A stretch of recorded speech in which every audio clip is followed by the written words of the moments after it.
Vous écoutez CQFD, ce qu'on fera demain, le podcast de Sandrine Bruas et Géraldine Juvin, qui vous parle autrement de la coopération. Géraldine Juvin, Sandrine Bruas, bonjour. Je suis ravi d'être avec vous aujourd'hui. Vous êtes les deux co-dirigeantes de Forme Utile. Qu'est-ce que c'est Forme Utile en quelques mots ? Forme Utile, c'est un cabinet de conseil et un centre de formation. C'est une entreprise qu'on a repris en 2021, qui a été fondée par notre papa il y a 30 ans, qui avait pour cœur de métier la formation et la conduite au changement. Donc il a travaillé très longtemps sur de la conduite au changement dans des déploiements de gros systèmes d'information. Et donc c'est là notre lien de filiation et le pas de côté qu'on a fait en développant une activité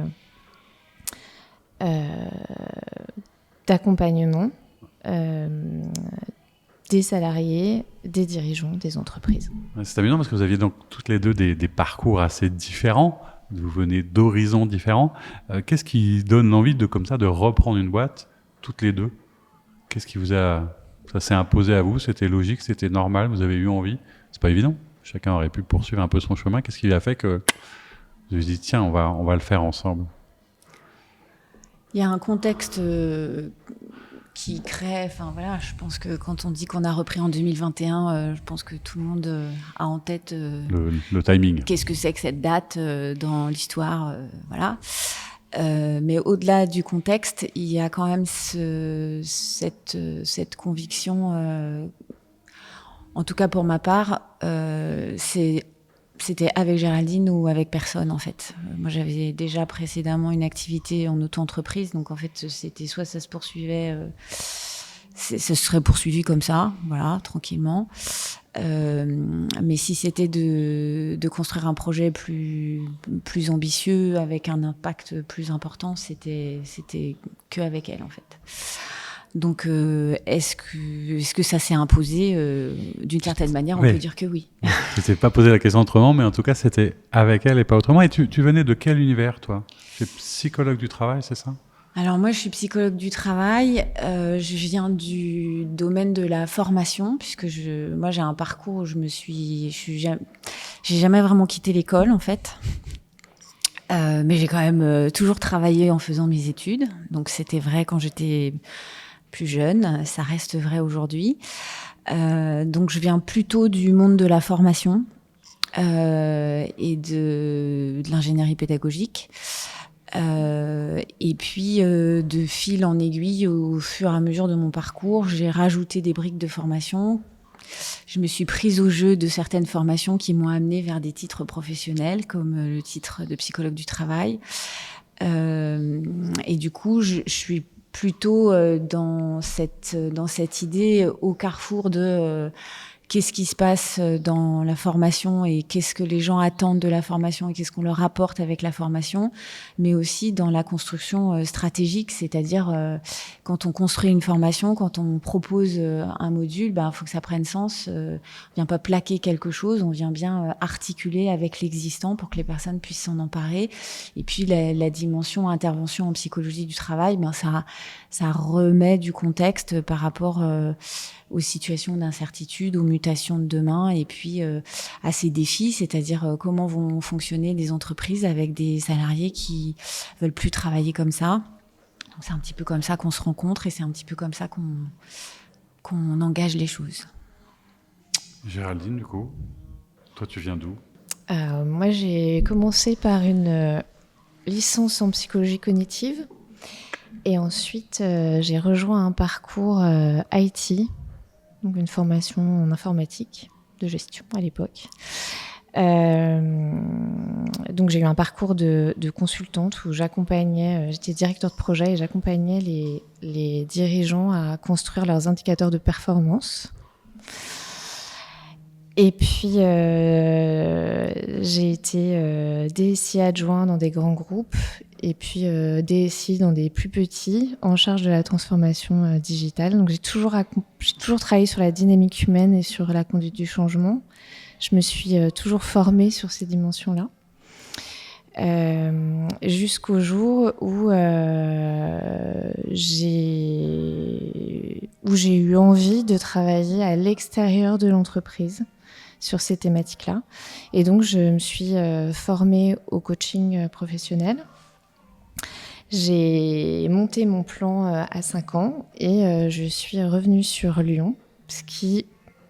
Moi, la réponse de comment est-ce que ça s'est construit, je pense qu'il y a aussi le fait que moi, je suis revenue dans le coin et que comme on est sœurs, on a commencé à passer du temps à échanger ensemble en dehors des grands temps familiaux et on a passé beaucoup de temps à parler de nos pratiques et à se dire que Comme une à plein redécouverte d'endroits, professionnelle un je peu. crois. Enfin, pour moi, c'est une vraie rencontre professionnelle.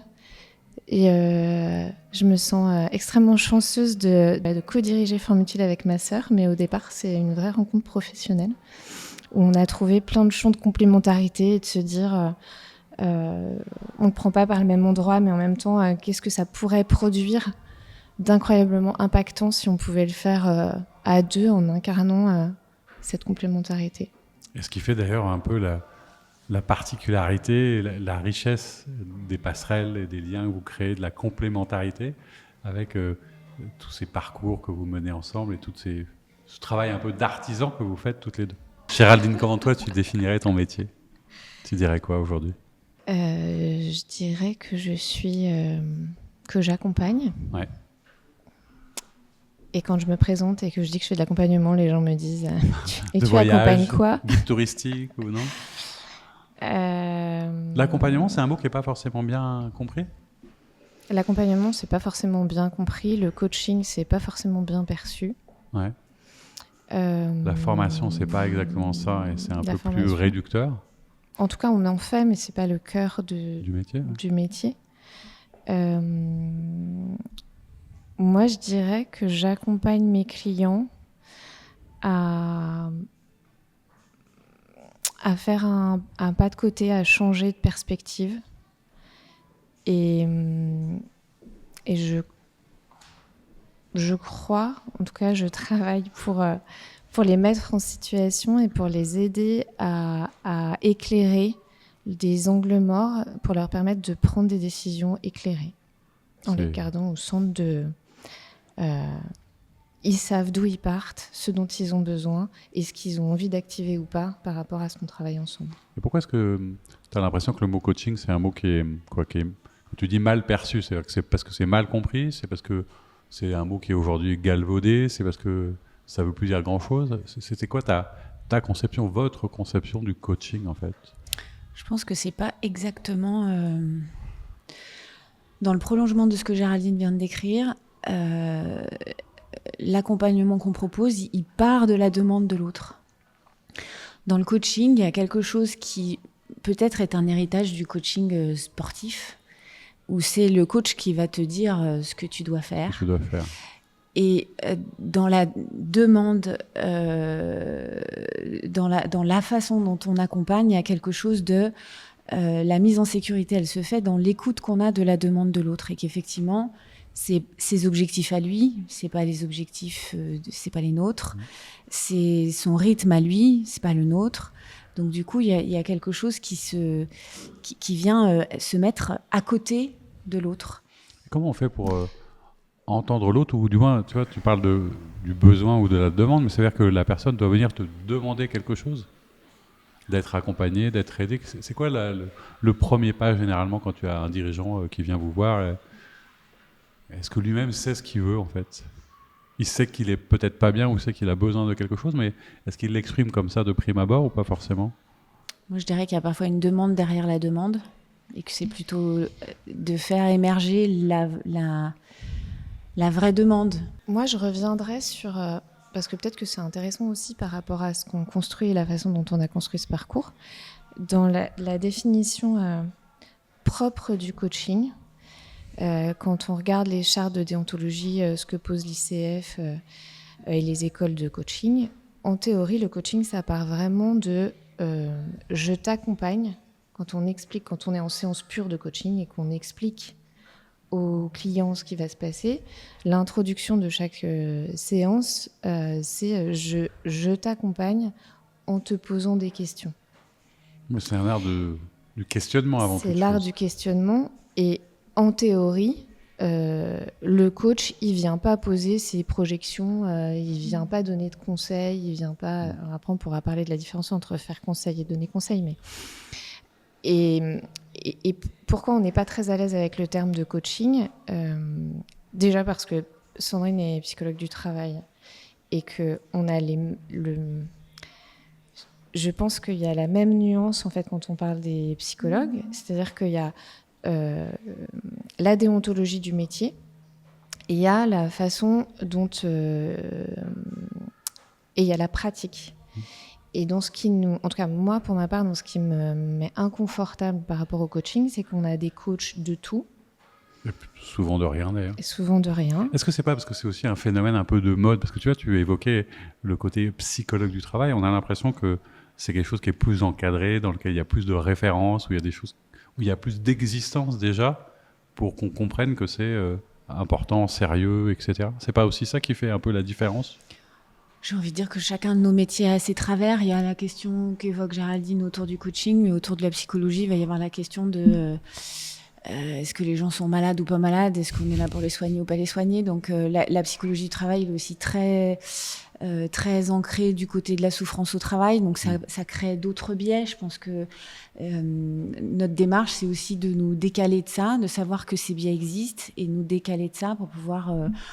venir décrire la façon dont on propose aux gens d'être à côté d'eux, quoi. Ce qui fait le point commun peut-être des différentes approches, ou du moins, est-ce que ce serait pas parce que tu dis est-ce que la personne est malade, mais est-ce que c'est pas le travail qui est malade, est-ce que c'est pas l'entreprise aujourd'hui qui pose une difficulté, et qu'il y a un vrai constat, soit de la souffrance au travail, soit de la difficulté, du burn-out, de toutes ces maladies d'aujourd'hui, et qu'à un moment il y a une demande et qu'il y a donc un besoin et qu'on essaye d'y répondre. C'est aussi parce que ça part de là, c'est ça le constat de la nécessité de l'accompagnement ou du besoin de l'accompagnement ? Pour moi, et probablement que ça s'est pas construit, ça s'est construit simultanément mais de manière un petit peu différente pour toutes les deux. Pour moi, il y a vraiment quelque chose d'entendre à la fois des dirigeants, des managers et des salariés rapporter des situations de travail qui mettent en difficulté l'outil de travail, c'est-à-dire de faire le constat qu'il y a des endroits où il y a des beaux outils de travail qui sont malmenés par la façon dont on les utilise, et d'être un peu dépité, de me dire avec tout ce qu'on sait aujourd'hui, en termes de connaissances scientifiques, théoriques, qu'on n'y arrive pas mieux, d'approche, de se dire en fait comme si tout ça servait à rien. Donc moi, mon premier mouvement, c'est de me dire en fait, de savoir tout ça, si on le partage pas, si on le vulgarise pas dans le sens noble du terme, en fait, c'est comme si personne n'avait rien trouvé, quoi. C'est comme si les scientifiques qui cherchent, ils cherchaient dans le vide. Donc c'est vraiment de se dire en fait, on a quand même aujourd'hui des connaissances qui nous permettraient de faire autrement. Est-ce qu'on ne voudrait pas essayer de les aider à faire autrement ? Mais du coup, qu'est-ce qui empêche que les gens fassent autrement si on sait ? Parce que le constat de la connaissance, de l'expertise, il existe. Qu'est-ce qui empêcherait une entreprise ou peut-être parfois un dirigeant, je ne sais pas ce qui bloque le plus, d'aller chercher des réponses ? Est-ce que c'est parce qu'il n'a pas le temps ? Est-ce que c'est parce que c'est pas une priorité ? Est-ce que c'est parce qu'il n'a pas de budget ? Enfin, pourquoi est-ce que si on sait, ça n'avance pas mieux et plus ? Moi, je crois qu'il y a quelque chose autour de... On parlait de psychologue du travail et de coach. Il y a quelque chose autour du dogme aussi. C'est-à-dire qu'on travaille forcément et on parle forcément d'un endroit. Et quand on écoute les dirigeants et ce qu'ils vont chercher comme réponse, on est toujours dans ce en quoi je crois. La psychologie du travail, ou le coach, ou la formation. Comme si c'était une sorte de biais un petit peu, ou un filtre, ou une manière de regarder les choses uniquement par ce biais-là. Oui, et je crois que ce en quoi on croit fondamentalement, c'est que un des leviers, c'est la coopération. Et la question, c'est comment est-ce qu'on développe cette agilité, cette capacité d'adaptation, probablement en travaillant autour de la coopération. Et c'est un thème qui est réutilisé, qui qui est emprunté par tout le monde, pardon. Et typiquement, les dirigeants, il y a beaucoup de dirigeants qui vont parler quand ils veulent se mettre en mouvement, ils vont parler de développement personnel. Donc, c'est quoi le mélange qu'on fait entre développement personnel et développement professionnel ? Parce que la réputation du développement personnel, elle n'est pas forcément plus agréable aujourd'hui, ou du moins, dans le monde du travail, on a l'impression que c'est quelque chose qui est assez mal vu. Moi, j'ai l'impression qu'il y a beaucoup de dirigeants qui vont à cet endroit-là. En fait, c'est à cet endroit qu'il y a un clivage, c'est-à-dire qu'il y a ceux qui en font beaucoup, ceux qui le rejettent complètement, alors que peut-être le sujet, il n'est pas du tout là. Peut-être que si je fais 10 formations dans l'année en ayant vu plein de concepts, mais que je ne mets jamais en pratique, ça produit l'inverse que ce que je voudrais produire, parce qu'en fait, ça crée de la résistance et que ça crée la croyance que je sais, et en fait, j'incarne pas et j'engage pas. Oui, il y a un côté peut-être aussi un peu désespérant de l'accumulation du truc qui ne fonctionnerait pas. C'est-à-dire que plus t'en fais, plus je crée de la rigidité finalement. Et plus ça t'empêche d'accéder peut-être à l'endroit. Je sais pas. Et puis, c'est difficile d'articuler les différents modèles qui sont proposés, puisque c'est quand même pas rare d'aller en formation et d'être face à un formateur un peu dogmatique qui va expliquer que c'est que comme ça que ça marche. Le problème, c'est que quand je me forme à beaucoup de choses, et nous, on l'expérimente parce qu'on se forme beaucoup, je vais me former à un endroit où on va m'expliquer que l'herbe est bleue. Et puis, je vais aller à un autre endroit et on va me dire l'herbe est verte.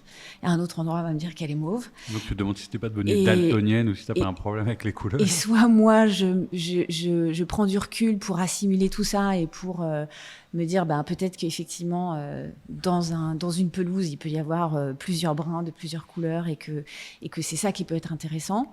Ou alors, je vais être trop déstabilisée par certains apports et je vais me cristalliser sur celui qui m'effraie le moins ou qui me paraît être le plus actionnable le plus vite. Il y a quelque chose quand même d'une recherche aussi, mais qui est liée à nos environnements et à notre société. C'est-à-dire qu'il faut que ça aille vite, il faut que ça soit actionnable vite. Donc un mode d'emploi opérationnel rapidement. Un mode d'emploi qui peut s'activer tout de suite.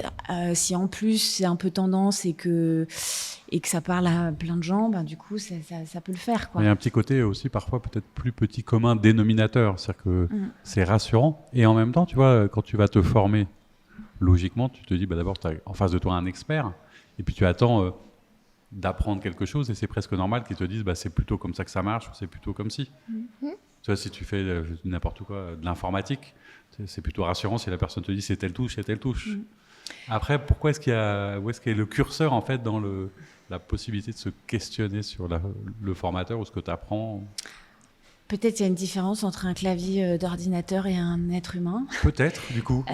Et que la complexité des humains, en tout cas nous, c'est ce qui nous intéresse, fait que on peut pas faire du copier-coller. Ce qui marche dans une entreprise, ça peut être super chouette, mais si j'essaie de le faire dans la mienne, en fait, comme c'est pas les mêmes gens, c'est pas le même produit, c'est pas les mêmes clients, c'est pas la même culture, en fait, ça va pas marcher. Donc, il y a vraiment quelque chose de s'autoriser à créer pour soi quelque chose, plutôt que d'aller piquer le truc du voisin, quoi. Et puis qui est unique à chaque fois, c'est-à-dire que c'est différent suivant l'entreprise, c'est différent suivant la personne, et la personne est elle-même différente selon la période, le temps, le timing, c'est-à-dire qu'on change nous-mêmes. Alors, Géraldine Juvin et Sandrine Bruyas, vous avez créé Forme Utile. C'est ça ? Comment vous parlez de votre activité toutes les deux ? C'est un lien avec la formation, le conseil, le coaching. C'est quoi Forme Utile ? Ça vient d'où d'ailleurs le nom ? Alors en fait, on ne l'a pas créé, on l'a repris. Et donc le nom existait déjà. D'accord. Et il voulait dire quoi à l'époque ? Et je pense que le nom vient d'un esprit pragmatique, c'est-à-dire faire de la formation utile. Voilà. Mais je pense que c'est l'ADN. Et donc, Forme Utile, c'est la contraction de formation utile. Vous êtes donc toutes les deux co-dirigeantes. C'est quoi l'idée de votre entreprise ? C'est du coaching, c'est du conseil, c'est de la formation, c'est de l'accompagnement. Comment vous racontez un petit peu votre activité aujourd'hui ? Ce qu'on revendique, c'est un accompagnement intégratif. Donc, il ne se veut pas dogmatique. Sandrine disait tout à l'heure qu'on se forme beaucoup.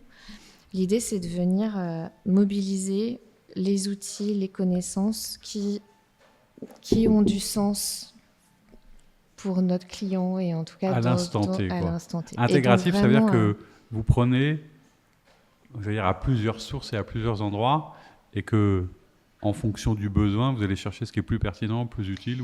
Oui, et qu'on passe beaucoup de temps en formation aussi, parfois pour se dire que finalement, on n'en fera peut-être rien.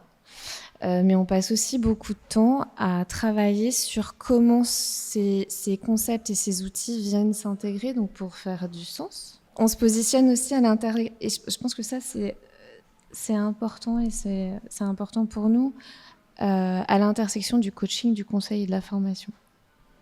Et qu'est-ce qu'il y a du coup à l'intersection ? L'accompagnement intégratif. Voilà. Et nous. En tout cas, l'idée, c'est de se dire que ça nous arrive régulièrement d'être confrontés soit à des clients qui nous rapportent des expériences, soit à faire nous-mêmes l'expérience, d'injonction à utiliser un outil plutôt qu'un autre et à la systématisation de la pensée, un truc un peu réducteur. L'accompagnement intégratif, c'est dans le fil de ce qui nourrit notre travail au sein de Forme Utile, c'est le sur-mesure en fait. Donc nous, on n'a pas d'a priori sur de quoi va avoir besoin notre client. On a d'abord une posture d'écoute pour comprendre ce qui lui arrive. Le questionnement du coaching, c'est ce qui va nous aider à bien poser le problème, parce qu'il y a quand même cette idée qu'un problème bien posé est à moitié résolu. Donc parfois, ça permet de nous mettre en route sur quels outils on va mobiliser, puis le client, lui aussi, chemine sur comment ça va être possible de sortir de sa situation. Et Géraldine dit souvent, c'est l'outil au service de quoi ? C'est-à-dire qu'on a une boîte à outils, mais on n'a pas décidé, quand on rencontre quelqu'un, de lui coller tous les outils de la boîte à outils pour lui dire « Regarde comme ça va être super, le matin on va te faire ça, l'après-midi on va te faire ça, le lendemain on va te faire ça ». Il y a plein de choses qu'on pourrait faire, qu'on ne fera pas. Il y a même des clients qui nous demandent des choses et qu'on essaie de les convaincre que ce n'est pas ça qu'on va faire, parce qu'on pense que c'est pas ça dont ils ont besoin. Et puis après, c'est le respect de la liberté individuelle. On peut aussi avoir un client qui nous dit « Moi, c'est vraiment ça que je veux ». Et on va le faire aussi pour lui montrer que peut-être il y avait d'autres choses qu'on pouvait faire. Et l'expérience peut se prolonger. Et ça nous arrive de ne pas le faire aussi. Ouais, ça nous arrive de prendre le parti d'argumenter, d'expliquer pourquoi nous, on le construirait comme ça, et de se dire, si c'est autrement, en fait, ce ne sera pas avec nous. Oui, parce qu'il faut une part peut-être d'acceptation. On parlait tout à l'heure de la démarche. Il faut non seulement faire une démarche pour aller se faire accompagner, mais pour être formé, il faut aussi accueillir le fait qu'on peut et qu'on doit ou changer de regard ou changer de posture, et que le but d'une formation, c'est quoi d'ailleurs ? C'est de regarder les choses différemment, c'est de fonctionner différemment. Qu'est-ce qui se passe quand on a reçu, d'ailleurs, comment on dirait, quand on s'est formé, comment on sait que la formation a fonctionné ? Comment vous savez que c'est quelque chose qui a été utile, par exemple, et efficace pour ceux qui étaient avec vous ? Moi, je dirais que la formation, ça déforme. Et que donc, du coup, quand les gens sont bien déformés, c'est qu'on les a bien formés. Mais est-ce que c'est pas un peu douloureux parfois d'ailleurs ? Est-ce que c'est pas d'ailleurs un des obstacles, tu sais, à la formation, c'est que parfois les gens, c'est-à-dire pour reconstruire, il faut aussi parfois un peu déconstruire. Et donc la période de déconstruction, elle peut être un peu inconfortable ou douloureuse quand on perd ses certitudes ou pour aller vers autre chose. Comment on fait pour c'est là où peut-être justement l'accompagnement et le cadre est important. Moi, le premier truc qui me vient quand j'entends ta question, c'est de me dire, moi, c'est justement pour ça en fait que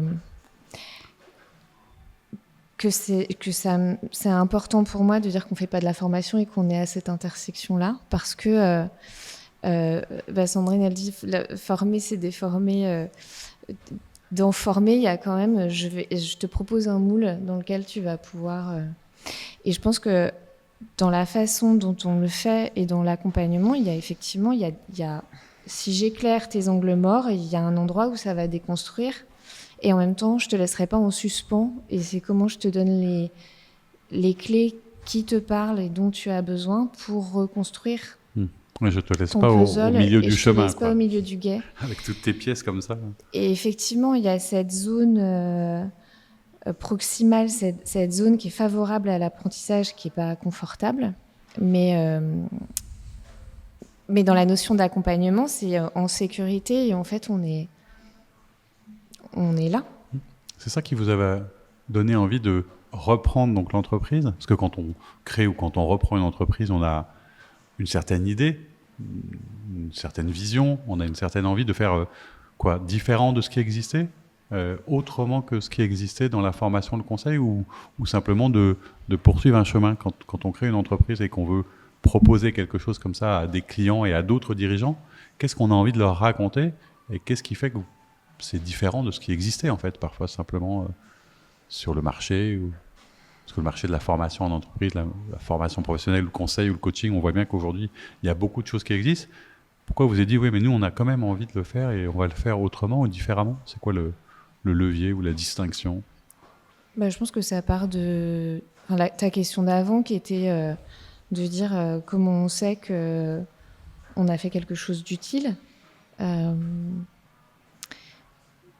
Pour de vrai, on n'en sait rien. En revanche, il y a le retour que nous font nos clients. Et un bout du coaching, c'est qu'il y a ce truc de ce qui se produit entre les séances, de pouvoir dire que le travail, c'est l'autre qui le fait et que c'est sur des temps longs. Et donc, cet effet sortir de formation c'était super sympa. Pour être un peu... nous, on dit pas mal sympa, c'est pas un métier. Ouais. Donc, c'est pas désagréable quand nos clients nous disent que c'est sympa, mais c'est pas ça qu'on veut produire. Et donc, de comment est-ce qu'on a construit cette idée, cette continuité de forme utile et comment on voulait faire autrement, c'est en partant de ce qu'on voulait produire et pas juste un truc qui est sympa et en fait dans 2 ans je dirais c'était super, cette formation était super, elles sont super sympas, qu'est-ce que t'en as fait? Et puis en plus la formation, il y a souvent un décalage dans le temps, c'est-à-dire que quand tu sors de formation, tu as des personnes qui au contraire ont été un peu trop bousculées, qui ne savent pas te dire tout de suite, puis qui, si tu les revoyais 1 an après, te dire ah ouais mais en fait vraiment ça m'a fait du bien. Et du coup, c'est donc qu'est-ce que ça produit de nouveaux questionnements et parfois, on ne sait pas ce qu'on en fait là tout de suite, mais en fait, il y a une zone, il y a quelque chose qui a été éclairé, une prise de conscience qui fait qu'on va faire un peu différemment. Non ? Et est-ce que faire un peu différemment, c'était aussi l'envie de faire se rencontrer ces 2 univers de départ, vos 2 parcours qui sont un peu différents entre l'accompagnement, le management, l'entreprise, la psychologie du travail, etc. Comment est-ce que vous avez su créer peut-être les passerelles pour vous parler, ou qu'est-ce qu'est l'apport de l'un et de l'autre, de l'une à l'autre? Comment est-ce qu'on arrive à faire se tisser quelque chose qui devient unique pour le coup, mais en profitant des 2 sources qui sont les vôtres? Peut-être que l'idée de départ, c'est en prenant le temps de discuter chacune de nos métiers, de nos pratiques, de s'apercevoir qu'effectivement, on n'utilisait pas forcément toujours le même vocabulaire, mais que quand même, dans le fond, ce qu'on racontait, c'était un peu la même chose. Et que du coup, là où on n'aurait peut-être pas eu l'idée, sans prendre le temps de se parler de ce qu'on faisait, de pourquoi on le faisait, de comment on le faisait, peut-être on serait resté dans cette perspective qu'on faisait des choses complètement différentes et qu'elles n'avaient pas de lien entre elles. Et en fait, c'est de s'apercevoir que ça avait du lien et que justement, ça avait du sens de le mettre en lien. Donc c'est plutôt comme ça que les choses sont venues en... Et finalement, c'est ça aussi qu'on propose, c'est de mettre au cœur de l'accompagnement la mise en mots, l'écoute, la parole, de se parler, de parler aux autres, d'écouter ce que font les autres. Cette idée quand même dans le collectif, dans le fait d'être plusieurs et c'est dans la confrontation à l'autre, il y a quelque chose qui se construit pour moi au niveau identitaire. Donc je pense que c'est un peu comme ça que les choses sont arrivées. C'est du hasard qui est pas du hasard, mais c'est quand même un peu comme ça. Oui, c'est Paul Éluard qui disait qu'il n'y a pas de hasard, il n'y a que des rendez-vous. C'est-à-dire en fait vous aviez rendez-vous à un moment peut-être de vos cheminements pour essayer de faire quelque chose ensemble. Et si on revient à l'essentiel, parce que c'est un mot qui est revenu plusieurs fois déjà sur le sens. Est-ce que l'essentiel, c'est justement pas le sens du pourquoi on le fait? Vous parliez tout à l'heure, toutes les 2, d'approche intégrative. Il y a aussi parfois un mot qui revient dans la manière dont vous travaillez, c'est une approche existentielle. Alors, ça peut faire un petit peu peur, mais ça veut dire quoi une approche existentielle en fait? Alors, une approche existentielle, c'est une approche qui se revendique d'un courant de la philosophie, mais aussi de la psychologie, qui est le courant existentiel, que pour le coup, nous n'avons pas inventé.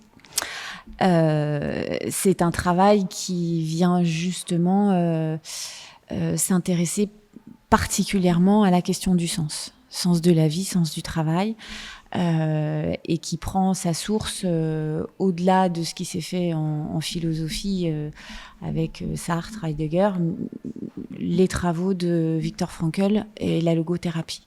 Donc on est vraiment dans ce fil-là de comment on raconte ce qu'on a vécu, comment on met des mots sur, comment on met en récit son histoire, comment on comprend l'articulation à la fois culturelle, identitaire, qu'est-ce qu'on fait avec cette idée que on choisit pas ce qui nous arrive, mais on choisit ce qu'on en fait. Et qu'aujourd'hui, dans les questionnements qu'on rencontre dans le travail, que ce soit des particuliers, des salariés qui viennent nous interpeller, ou que ce soit des dirigeants ou des managers, il y a quelque chose de cette situation à laquelle je suis confrontée m'empêche, me rend malade, me met en difficulté, me met en péril. Et nous, notre film, et avant même qu'on mette des mots, j'allais dire, conceptuels dessus, il y avait vraiment cette idée de tu vas pas pouvoir changer ta situation, par contre, tu vas pouvoir changer le regard que tu portes sur ta situation, et c'est là que tu vas commencer de trouver des possibles. Donc c'est un petit peu ça qu'on incarne dans la façon dont on travaille avec les différentes personnes qui viennent nous rencontrer. Ouais, il y a la question du sens, mais il y a aussi la question du récit qu'on en fait. C'est-à-dire qu'il y a quelque chose de très narratif dans le fait, peut-être, plus on parle, plus on met des mots, plus on se découvre, Pourquoi le narratif et le récit a pris autant de place aujourd'hui ? Et c'est ce que explique un peu Viktor Frankl dans la logothérapie, c'est la manière dont, tout d'un coup, on trouve un sens à ce qui s'est passé, avec quiconque a un pourquoi dans la vie peut répondre à n'importe quel comment. C'est pourquoi le narratif et quelle part ça a dans l'accompagnement, ce temps de dialogue, d'écoute, de reformulation, peut-être comment on travaille le récit de l'autre. Je ne sais pas si on travaille le récit de l'autre. En revanche, on peut l'aider à trouver des clés. Voilà, travailler au sens, pas le façonner, mais nous, comment est-ce que vous accompagnez, qu'est-ce qui vous guide dans... Il y a la question, il y a les mots, il y a le sens des mots, mais comment on accouve d'un récit, en fait. Je crois que c'est cette idée que c'est pas les faits qui comptent, c'est l'histoire qu'on raconte autour, et de pouvoir accompagner un diagnostic, l'identification, comprendre mon écosystème, d'où je pars, où je suis, d'où je parle, et de prendre le temps de le penser et de le comprendre. Cette démarche-là, elle passe par le fait de le raconter, de se le raconter entre pairs, et alimenté par des concepts, alimenté par juste par des positions réflexives, ça accompagne la construction ou la reconstruction. Ce qu'on entend aussi, d'ailleurs, et c'est intéressant parce que même dans la manière dont chacune le raconte, il y a aussi cette notion alors, de sur-mesure, d'un peu unique, mais de presque artisanale au sens noble du terme. À chaque fois, c'est comme si on fabriquait quelque chose de manière très précise, comme un artisan le ferait. C'est aussi ça un peu la démarche, ce qui peut caractériser votre travail à toutes les deux ou ensemble. Est-ce que artisan, c'est un joli mot ? Est-ce que c'est un mot qui va ? Oui, de faiseur. Et comment est-ce que, du coup, j'évoquais l'univers un peu différent, comment est-ce que vous travaillez toutes les deux, du coup ? Parce que dans la manière dont vous racontez aussi un peu ce que vous faites, il y a cette notion un peu de à quatre mains, de fabriquer quelque chose. Comment est-ce que chacun trouve sa place ? Moi, quand je vous entendais la première fois me parler de ça, l'idée et l'image qui était venue, c'était celle de la musique et du piano, parce que j'avais vécu là-dedans très jeune sur les Sœurs Labec, où chacune apportait quelque chose, mais en même temps, chacune avait un morceau spécifique de la partition, ou savait faire quelque chose que l'autre ne savait pas faire, etc. C'est un peu comme ça que vous construisez, vous avancez, ou vous découvrez chaque jour des manières ou des talents de l'autre. Comment on fabrique quelque chose à deux, en fait ? En écoutant beaucoup l'autre, en faisant attention à l'autre. Ouais. Ça se voit dans la... Il y a un sujet sur lequel on travaille régulièrement avec des collectifs d'associés, où très souvent, quand on leur dit où est-ce que vous en êtes, est-ce que vous avez posé vos valeurs, votre raison d'être, en fait, et qu'on leur demande de le réécrire et de le réexpliquer, ce qu'ils viennent poser, c'est oui, mais en fait, bah oui, on pense bien tous pareil. C'est pareil, mais pas pareil. Et en fait, on passe beaucoup de temps à échanger et à construire autour de ce qui nous différencie et comment ça s'articule pour penser vraiment la complémentarité. Et je pense que c'est ce qu'on fait en tant que dirigeante pour Forme Utile et que c'est aussi ça qu'on met en œuvre avec nos clients. Alors justement, les clients, il y a à la fois des particuliers, des salariés, mais aussi des dirigeants. Est-ce que le fait d'être dirigeante, toutes les deux, c'est facilitant pour aller s'adresser à des dirigeants? Est-ce qu'on se comprend mieux parce qu'on est tous les deux confrontés à des problématiques de dirigeants, ou est-ce que ça vous aide? Est-ce que ça vous aide pas? Est-ce que par exemple, dans ton parcours, Géraldine, tu as été avant dans des entreprises, dans des grands groupes, etc. Donc tu as connu aussi ces moments peut-être de solitude, de questionnement. Est-ce que ça te sert dans ton parcours? Qu'est-ce qui te sert aujourd'hui dans ton parcours pour avoir l'impression que on peut t'entendre ou t'écouter, ou qu'un dirigeant va comprendre que tu lui parles aussi de lui parce que tu sais ce que c'est ou ce qu'il vit? Est-ce que ça, dans ton parcours, ça t'a aidé aussi à peut-être mieux cerner les problématiques du dirigeant? Et je pense pas que tu sois légitime pour accompagner une entreprise ou un dirigeant parce que toi-même, tu as été dirigeant. En tout cas, je pense que ça suffit pas. Néanmoins, je pense qu'effectivement, ça me permet d'être aux prises aux enjeux et à la réalité. Et on en parlait ce matin en venant parce que on lisait, on partageait sur un post qu'on avait vu passer en fait, on a commencé à discuter autour de tout ce qui est porté, discuté, animé autour du sens, en se disant, nous, on en parle beaucoup, mais finalement, tout le monde en parle. Et comment est-ce qu'on peut venir expliquer en quoi c'est pas une injonction et en quoi c'est différent? Je suis en train de partir loin, alors tu me... Non, mais c'est bien, c'est justement là où on doit aller. Et du coup, on avait un échange autour de certains accompagnants qui ne connaissent pas, c'est pas vrai pour tous, mais dans certains discours de coach ou d'accompagnants, on entend aussi que ce sont des gens qui n'ont jamais travaillé en entreprise. Et dire à un dirigeant « tu devrais mieux gérer ton temps », c'est comme un dirigeant qui dit à ses collaborateurs « en fait, ça n'avance pas parce que vous gérez mal votre temps ». Parfois, c'est d'une violence incroyable parce qu'en fait, l'environnement, l'écosystème fait qu'à ce moment-là, j'ai pas d'autre choix. Et donc la question, c'est plutôt comment je m'adapte pour que ce soit le plus écologique possible, pour que je puisse atteindre mes objectifs, pour que je puisse être performant. Encore faut-il que je définisse ce que c'est la performance pour moi, plutôt que de venir avec des recettes toutes faites de prendre du plaisir dans ce que tu fais, gère mieux ton temps, sois performant. Voilà. Et du coup, les injonctions, c'est quelque chose qui fonctionne pas. En tout cas, moi, j'y crois pas. Et moi, moi, c'est mon bouton rouge. C'est un truc qui m'est très inconfortable. C'est aussi un peu un sujet, j'allais dire, pour toi, par rapport à ce qui est durable ou ne l'est pas. C'est-à-dire que, en fait, ce que j'ai compris aussi dans votre mécanique par rapport à la transmission, d'un savoir, d'une expertise, d'une expérience par la formation, c'est qu'elle doit être durable, elle doit être pérenne. C'est-à-dire qu'il faut aussi prendre le temps de faire en sorte que ce soit compris, perçu, qu'il y a un moment pour le faire. On ne peut pas résoudre le problème comme ça, en un instant, sans prendre le temps, qui est parfois un peu long. En tout cas, ça prend du temps. Ça prend du temps de bien comprendre ce avec quoi on est coincé.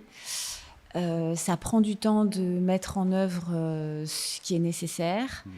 Et quelqu'un qui ne veut pas prendre le temps ou qui n'a pas le temps se condamne un petit peu si ce n'est à l'échec, en tout cas à ce que les choses ne bougent pas. On est souvent sollicité, là où je trouve que c'est intéressant d'être aussi dans ce vécu de dirigeante, on est parfois sollicité. Nous aussi, on a des cases à cocher. Il faut qu'on soit certifié qualité totale. Il faut qu'on soit... voilà, on a les mêmes injonctions que toutes les entreprises, en fait. des injonctions qui sont obligatoires. C'est-à-dire que même si c'est notre bouton rouge, c'est quand même des trucs, si on veut survivre, il faut qu'on y réponde. Et là, il y a 2 solutions. C'est-à-dire soit effectivement, on se dit, il faut cocher la case, donc en fait, on fait ce qu'il faut pour cocher la case et puis le reste, on s'en fout.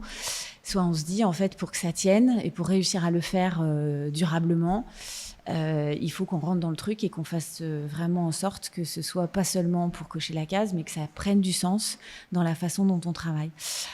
L'exemple, c'est la certification Calliope sur la formation. On s'inscrit dans une vraie démarche d'amélioration continue. Alors oui, c'est coûteux, oui, c'est difficile, mais si on fait Calliope que pour cocher la case, ça n'a aucun sens et on ne fait pas de qualité.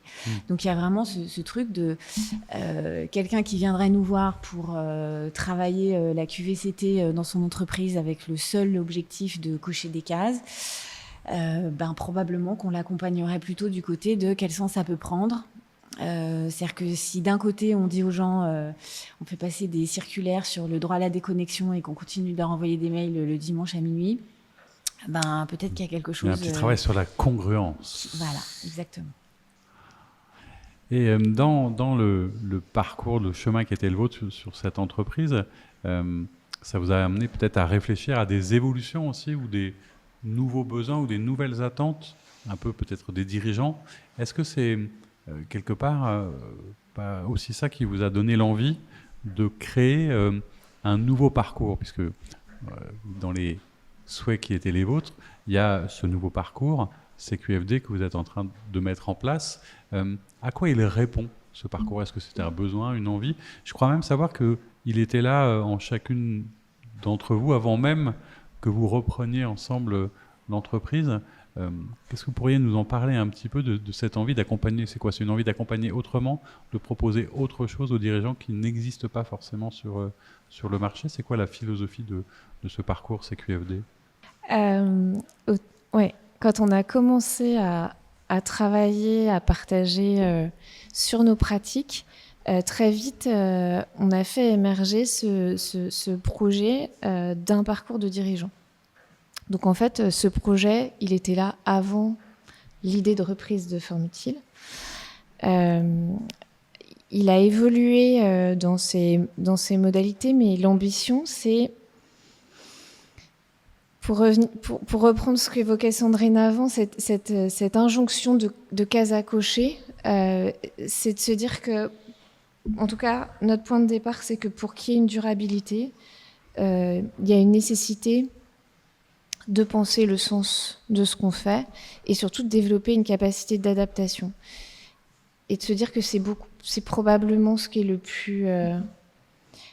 plus compliqué. C'est-à-dire que dans un parcours de coaching, tu vas avoir un objectif et puis tu vas atteindre ton objectif et puis peut-être qu'après tu auras ton autre marche. Néanmoins, dans tout ce qu'on construit, il y a cette idée d'objectif d'autonomie et de se dire que si j'arrive à comprendre quels sont les leviers de ma capacité d'adaptation, comment est-ce que je peux engager mon entreprise et mobiliser mes collaborateurs autour de cette capacité d'adaptation, quoi qu'il arrive, je serai en mesure de survivre avec ma boîte.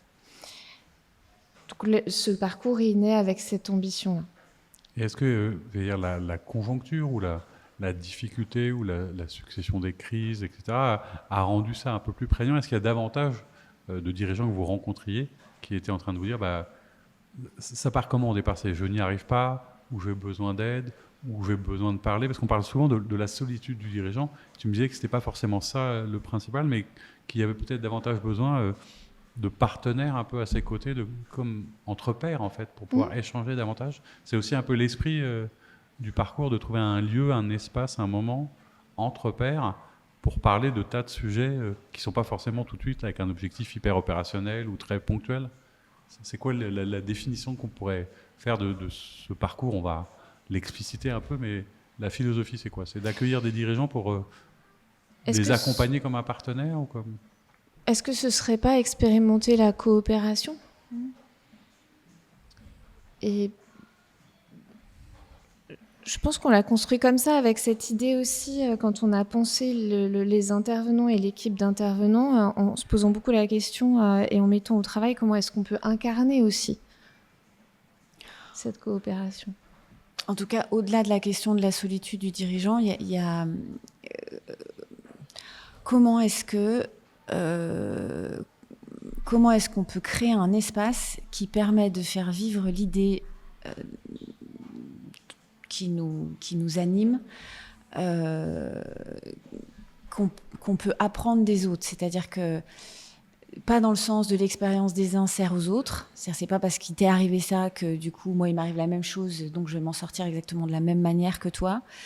Mais comment de se nourrir de la façon dont les autres ont été confrontés à des situations et s'en sont sortis ou pas, ça permet de penser les choses, de penser la façon dont on va s'y confronter, les valeurs qu'on pense avoir besoin de mobiliser, les choses qui nous guident, et que ça c'est à l'intérieur de chacun, mais ça devient visible dans la confrontation avec l'autre. C'est-à-dire que l'être humain, c'est quand même un être social, et donc il se construit aussi dans la rencontre avec les autres.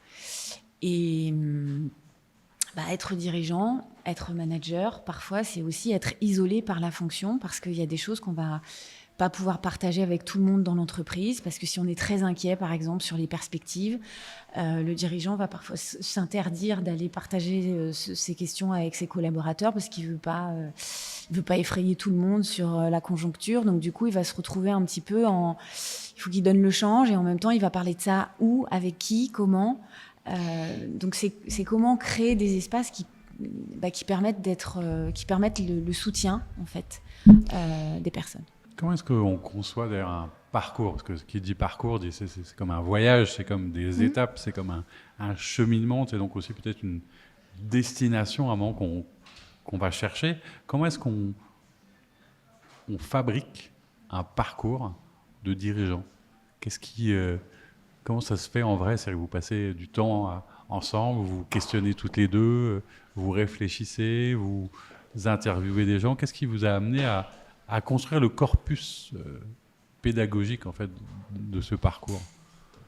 À quoi il cherche à répondre aussi peut-être? Je pense qu'on intervient en entreprise et on construit des parcours sur mesure en entreprise. Ce parcours CQFD, il a vocation à être un parcours proposé à des dirigeants, donc ce qu'on appelle inter-entreprise. Donc en fait, les briques, on les transpose de ce qu'on fait en entreprise au sein d'une culture d'entreprise, et on vient un cran avant travailler avec les dirigeants en se posant la question de c'est quoi la culture d'entreprise, et comment est-ce que, en questionnant et en comprenant ma culture d'entreprise, j'arrive à actionner des leviers de transformation. Donc le parcours, pour répondre à ta question, il est articulé autour de modules et de piliers de connaissances qu'on a expérimentés avec nos clients et qui nous semblent pertinents dans leur cheminement. C'est un petit peu comme si vous aviez rassemblé presque le meilleur des choses que vous aviez pu expérimenter, ou des pratiques qui ont donné quelque chose d'intéressant, en disant voilà, si on pouvait offrir à un endroit le meilleur de ce qu'on sait faire. Avec un fil de construction qui nous paraît le sens du voyage, en tout cas. En tout cas, il y a quelque chose qui s'est fait à l'envers, à l'endroit. C'est-à-dire que quand Géraldine disait que le parcours était premier dans le projet de reprise de forme utile, c'était pas possible de commencer par décliner le parcours tout de suite quand on a repris forme utile. Parce qu'on était trop petits, trop jeunes, trop... Plein de stratégie, business plan, quoi. Vous avez plein d'autres choses à Il y avait d'autres choses à consolider. Donc du coup, faute de grive, on mange du merle. On a, sans forcément se le dire ou le conscientiser, on a déconstruit le parcours pour le proposer sous forme de segments. Et le temps de la maturation nous permet maintenant de reprendre nos segments et de les réorganiser. C'est plutôt intéressant parce que du coup, on va les réorganiser pas exactement comme on aurait fait si on avait commencé par ça. Mais il y a quelque chose qui s'est fait à l'endroit, à l'envers, autour de la construction de ce parcours. En prenant le temps aussi. Ce qui est intéressant, c'est que vous-même, vous avez dû expérimenter le temps de tester.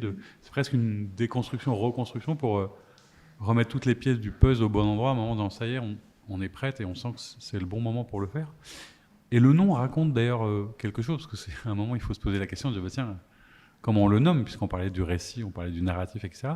Ça vient d'où CQFD, à part ce qu'on en connaît? Pourquoi ce choix? La façon dont on a trouvé le nom, c'est assez représentatif de la façon dont on travaille, en fait. Ça tombe bien. C'est-à-dire que il y a une demande, il y a un parcours, il lui faut un nom. Voilà, c'est comme à chaque fois qu'un bébé naît, il faut lui donner un nom. Donc on a une demande, et puis on s'empare chacune avec notre personnalité de cette demande. Et Géraldine commence à dire, en fait, moi j'aime bien les acronymes. Je trouve que ce serait intéressant que ce soit un acronyme. Alors du coup, on est un peu saisi par ça. Moi, j'entends sa demande. Je me dis, bah oui, du coup, faut essayer du coup, je me mets en route pour chercher un acronyme, et en me disant, en même temps, faut quand même, ça veut un peu dire quelque chose, parce que sinon, moi, je peux aussi trouver des lettres que j'assemble, mais du coup, elle sera contente, elle aura un acronyme, mais je sais pas comment on va faire pour en parler. Et dans les échanges qui arrivent, on repart de notre de révéler autrement, et on se dit du coup il y a peut-être quelque chose autour de autrement, il y a quelque chose autour de révéler, et en même temps on n'est pas en posture haute, on veut pas révéler aux gens quelque chose, donc c'est pas exactement ça.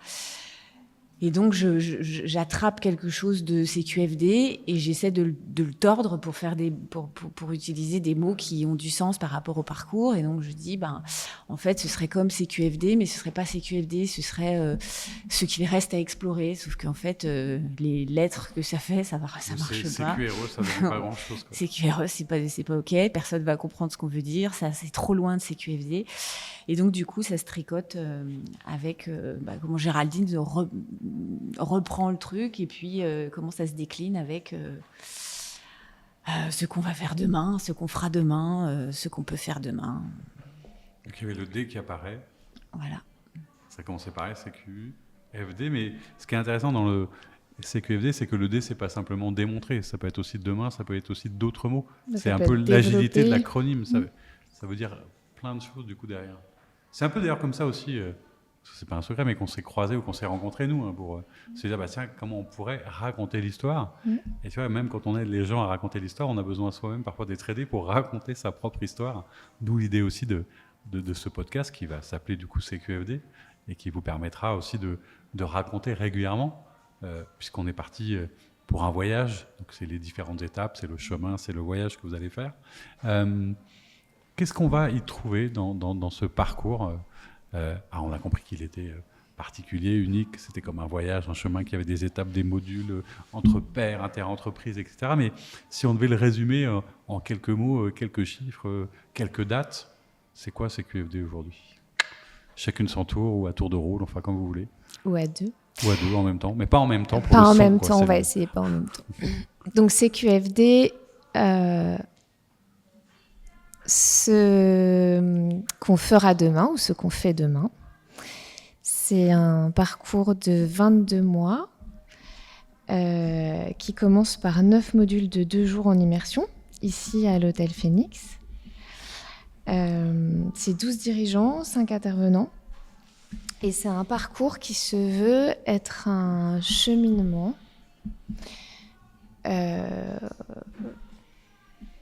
pour accompagner ce collectif de dirigeants en session, en intersession, en collectif, en individuel. En immersion, du coup, parce que c'est 2 journées ensemble. 2 jours ensemble, oui. Et donc les accompagner autour de cette réflexion de comment je trouve les clés pour m'adapter. Et ce qui va sous-tendre ce parcours, c'est ce qu'on va mettre au travail autour de la culture, du sens et de la coopération. Et de l'engagement. Qu'est-ce que tu dirais, toi, du coup? Moi, j'insisterais sur comment ça se prolonge, en fait, parce que ce qui peut intriguer quand on pose la durée, c'est 22 mois. Une longue gestation. Je ne sais pas quel est l'animal qui pourrait être concerné, mais ça semble long. Un gros mammifère. Un gros mammifère. L'idée, c'est de se dire qu'il y a effectivement les 9 premiers mois avec ces sessions en immersion dont on peut imaginer quelque chose de très intensif sur 2 jours, qui revient avec une récurrence de 1 fois par mois. Les 12 mois qui suivent, ils sont construits sur un rythme qui se substitue. On passe à une demi-journée par mois. Pourquoi 12 mois ? Parce qu'il y a 12 dirigeants et que donc du coup il y a 12 séances. On veut poursuivre l'expérience de la communauté d'apprentissage qui aura été amorcée sur le premier temps du dispositif. Et donc l'outil qui nous a semblé le plus adapté pour pouvoir maintenir cette dynamique-là, c'est le Go-développement professionnel et managérial. Et donc l'idée, c'est de continuer, en tout cas de permettre aux dirigeants de poursuivre l'expérience, d'apprendre les uns des autres, de croiser leurs regards et de pouvoir effectivement être dans ce maintien à la fois d'ouverture et de réflexion sur les thématiques qui auront été abordées et à la fois d'ouverture et de réflexion ensemble, parce que c'est comme ça qu'on se construit et c'est aussi comme ça qu'on grandit. Est-ce que c'est pas aussi, d'ailleurs, moi j'y vois une forme de cohérence pour le coup, c'est-à-dire que quand vous parlez toutes les deux du temps nécessaire de s'inscrire durablement, le fait que ce soit 22 mois, presque 2 ans, est-ce que c'est pas aussi une manière de raconter que ça va se faire en accueillant la complexité, la difficulté, le temps qui passe, plutôt que d'avoir quelque chose, justement, ce que tu évoquais, c'est-à-dire qu'à un moment, on a l'impression qu'on veut des solutions toutes faites et tout, mais que non, ça demande du temps, et que ça s'inscrit dans le temps. Elle est volontairement, et on l'a pensé volontairement comme un parcours engageant, parce qu'effectivement, on ne croit pas que ça puisse se faire en 2 fois 4 jours. Parce que c'est aussi prendre le temps d'identifier, de comprendre, de penser. Et on l'a répété plusieurs fois aujourd'hui, mais je pense que c'est important parce qu'un dirigeant qui arrive et qui veut des outils, c'est pas... je sais pas si c'est pas avec nous, mais en tout cas, c'est pas dans ce parcours-là. Ou du moins, un dirigeant qui veut des outils, c'est parce qu'il a identifié quelque chose. Et ça veut dire qu'il est ouvert peut-être à aller trouver autre chose derrière l'outil, justement, dans la discussion. C'est-à-dire qu'il arrive et dit « j'aimerais bien ça », mais en fait, derrière ce que tu disais, il y a une demande derrière la demande et qu'il y a peut-être d'autres choses qu'on peut arriver à identifier aussi. On est sollicité par des dirigeants parce que c'est aussi une des caractéristiques des dirigeants, d'être dans le challenge, d'être dans l'action, d'avoir plein de sujets à traiter, de ne pas avoir le temps. Et notre fil, et on se l'applique, c'est de penser et de croire que parfois le chemin est le plus court, mais pas celui qui te permet d'atteindre ton objectif. Il faut garder le cap de ça parce que vous croyez à ça aussi. Oui. Et d'ailleurs, ça renvoie en creux, tu parlais d'altérité, on parlait de la rencontre, etc. Donc, le dirigeant, celui que vous allez avoir en face de vous pendant ce parcours, est-ce que vous êtes déjà projeté dans en fait, qui il est et à quoi il ressemble ? Quels seraient les dirigeants susceptibles de venir comme ça partager ce temps-là Est-ce qu'il y a comme un portrait robot du dirigeant qui dit ça c'est exactement pour moi ou... Non, est-ce que vous vous êtes projeté là-dedans ou pas du tout ? Ouais. Un peu. À quoi il ressemble alors le dirigeant qui va participer à CQFD ? C'est un participant, c'est un dirigeant c'est un dirigeant associé de sa boîte. C'est un dirigeant qui s'est déjà formé, qui a essayé des choses, qui a conscience, qui a envie, qui a conscience, qui a des choses à aller chercher pour faire autrement, et qui néanmoins se dit je crois que j'ai compris, j'ai mis au travail des trucs, mais en fait j'y arrive pas.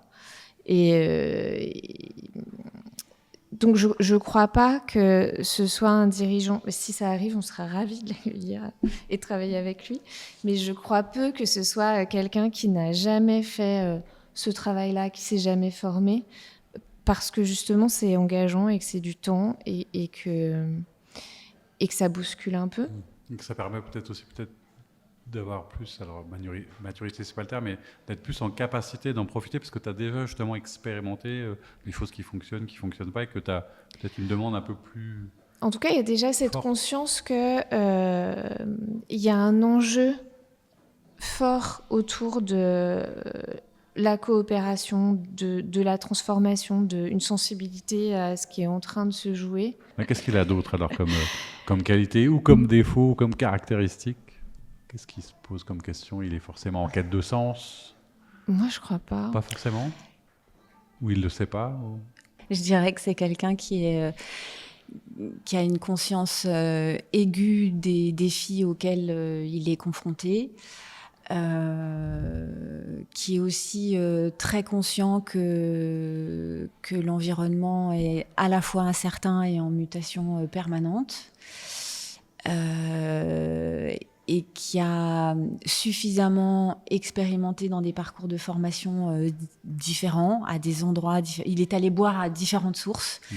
Et il fait le constat aujourd'hui que peut-être il va falloir entrer dans une démarche intégrative, c'est-à-dire que on va pas pouvoir attraper les problèmes que à travers un prisme. Il va falloir être un petit peu plus créatif, un petit peu plus audacieux. Et il me semble que c'est plutôt ce dirigeant-là qui a fait ce chemin-là, ce constat-là, et qui est pas qui est à la fois conscient que l'avenir va nécessiter d'être exigeant, et qui est exigeant lui-même, et qui à la fois a conscience qu'on ne fait pas d'omelette sans casser des œufs, que si on veut aller vite, l'urgence n'est pas toujours bonne conseillère, et que donc du coup, penser aux difficultés, ça ne les fait pas arriver. Voilà, quelque chose d'un petit peu... quelqu'un qui veut bien se questionner, qui veut bien se faire bousculer en sécurité, et qui a conscience que c'est avec les autres que les choses se construisent, même si c'est ma boîte, pour moi, c'est quand même avec les autres que je vais le construire. Je pense que c'est aussi... moi, j'essaie de penser aux dirigeants que j'ai rencontrés, à qui j'ai présenté le parcours, et puis d'autres avec qui j'ai fait des entretiens beaucoup pour affiner la démarche et créer cette offre. Je pense que c'est aussi le dirigeant qui a l'audace de douter, parce qu'en fait, il y a des dirigeants qui ont fait beaucoup de formations, donc si on suit le fil, finalement, qui seraient très, très, très matures, mais qui, en fait, ont développé des convictions très fortes. Et je pense que c'est pas forcément à ce dirigeant-là qu'on parle, mais plutôt au dirigeant qui a l'audace de douter et qui a la conviction que pour arriver concrètement à opérer ce qu'il a envie de faire dans sa boîte, il faut prendre le temps de penser, et qu'en fait, il lui manque des clés. Douter, mais en sécurité, parce que c'est aussi un mot qui est très important Oui. dans ce cadre-là, parce que quand tu es dirigeant, tu arrives aussi avec des problématiques qui sont parfois des enjeux stratégiques, personnels, où tout peut un peu se mélanger. Il faut travailler un peu ce lien de confiance et créer du lien. C'est peut-être aussi d'ailleurs un peu, parce qu'on parlait narratif, lien, confiance, c'est aussi un peu la démarche du podcast, mine de rien. Parce qu'il y aura d'autres rendez-vous. Une des idées, c'était qu'il y a un endroit comme ça aussi où vous puissiez régulièrement raconter, cheminer, faire des points d'étape. C'est quoi l'idée de ce podcast et du récit qu'on va faire tout au long de ce parcours qui va commencer bientôt? Qu'est-ce qui vous intéressait dans la démarche de pouvoir questionner, raconter à travers cet outil? Devant tout l'exercice marketing en soi n'est pas forcément un domaine dans lequel on est très confort, et en tout cas on aimait l'idée de pouvoir prendre le temps d'expliquer et de construire et d'expliquer ce parcours qui nous tient à cœur, ce qu'on a voulu y mettre et comment on a envie de l'incarner, et que ce format, ça nous permettait aussi d'avoir cette espèce d'échange et de discussion avec toi, et que ça vous ressemble aussi. Ça nous ressemble d'être plutôt dans le partage de ce en quoi on croit et de ce qu'on fait et comment on le fait. En tout cas, le podcast, c'était le format le plus adapté à la rencontre, parce que y a quand même ce truc de les gens vont écouter où ils veulent, quand ils veulent, jusqu'où ils veulent, le bout qu'ils veulent, et que du coup, on va se rencontrer ou on va pas se rencontrer, et que c'est un peu aussi comme ça qu'on travaille, c'est-à-dire que tous les accompagnements, c'est une rencontre. Avec des allers-retours, avec des hauts, des bas, des moments, un début, une fin, etc. Et le lancement, d'ailleurs, et alors, du coup, pour être de plus en plus opérationnel, il y a une date. Le 6 décembre. Le 6 décembre. Alors, c'est drôle parce que, je ne sais pas si vous aviez fait attention, mais du coup, quand on en parlait, c'est aussi alors, c'est la Saint-Nicolas. Ouais. C'est le début des festivités de Noël. Et à Lyon, c'est souvent le début de la fête des Lumières. Je trouve est-ce qu'il n'y a pas quelque chose aussi d'amusant ou d'intéressant d'avoir choisi ce moment un peu symbolique alors, c'est pas la révélation ou la lumière, mais il y a un côté d'allumer peut-être une flamme ou un espoir, parce que c'est ça, c'est une fête de l'espoir, c'est une fête du renouveau, c'est une fête de... Non ? Du coup, ça donne une petite tonalité, ici en tout cas, dans ce magnifique hôtel Phoenix où on est bien reçu, et le lieu est absolument à découvrir. Bon, bah voilà, une belle aventure. Qu'est-ce qu'on pourrait dire comme mot de la fin ? Probablement qu'il y a quelque chose de ce qu'on fait vivre aussi, ou en tout cas ce qu'on propose de vivre aux personnes qu'on accompagne, c'est-à-dire que à la fois on est très bien guidé, à la fois on ne sait pas trop à quoi s'attendre, on ne s'imagine pas vraiment, puis peut-être qu'on n'a pas très envie de s'imaginer non plus, donc voilà, on reste plutôt dans l'expectative. Je pense que moi, ce que je retiens, c'est que c'est important et c'est intéressant de raconter la genèse de ce projet, de pouvoir aussi expliquer en quoi ça a du sens pour nous. Avec cette tranquillité, on parlait du doute du dirigeant, nous aussi on a des doutes, on n'a pas de doute sur le fait que ce soit pertinent, intéressant et adapté. Il reste le doute de savoir est-ce qu'on va rencontrer des gens qui auront la même conviction que nous, et on est assez sereine dans notre doute en fait. Voilà, pour moi ce serait ça le mot de la fin. Moi j'ai trouvé ça chouette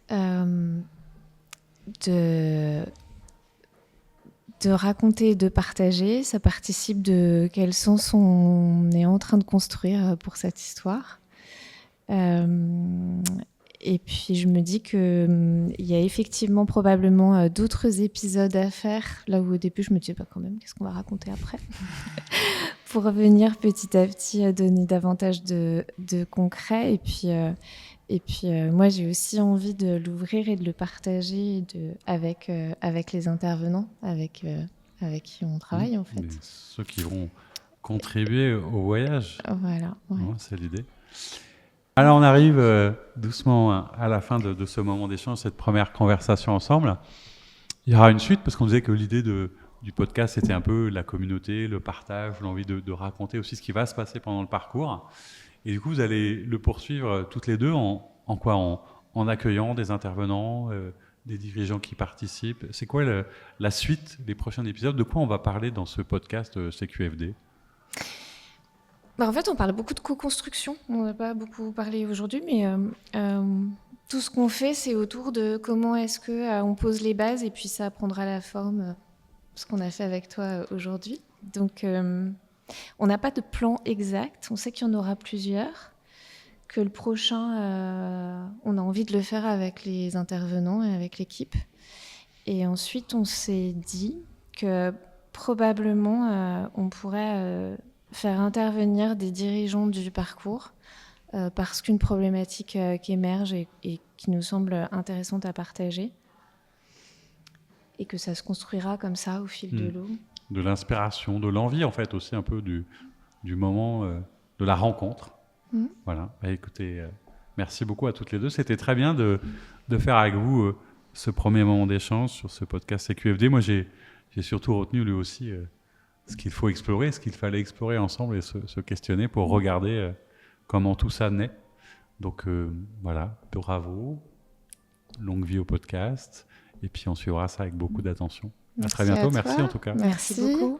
Au revoir. Au revoir. Au revoir.